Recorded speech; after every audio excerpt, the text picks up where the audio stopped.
the point is you've got to keep people's attention away from what's going on around them. That's the main thing. It doesn't matter if it's a totalitarian state or a democratic state or whatever.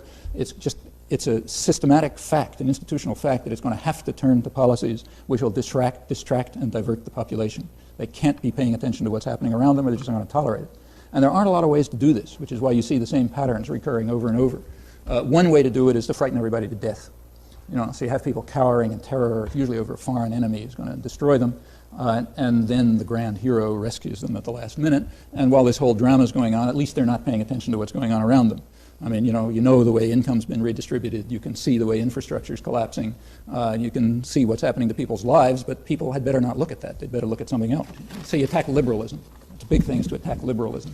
Here's some quotes. Liberalism, with its demands for women's equality and denial of the ancient truth that a woman's world is her husband, her family, her children, and her home. Got to watch out about that. Well, you know what I'm quoting. That's Hitler. But how different is it? That was Hitler giving talks at women's conferences in 1936, and so on and so forth.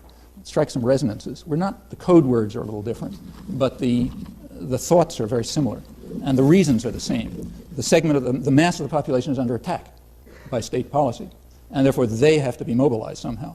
You can't get them interested in what's going on around them. That would be a disaster.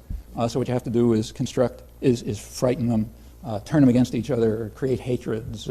It's very familiar. There are not many devices available, and that's why you keep seeing the same ones over and over again.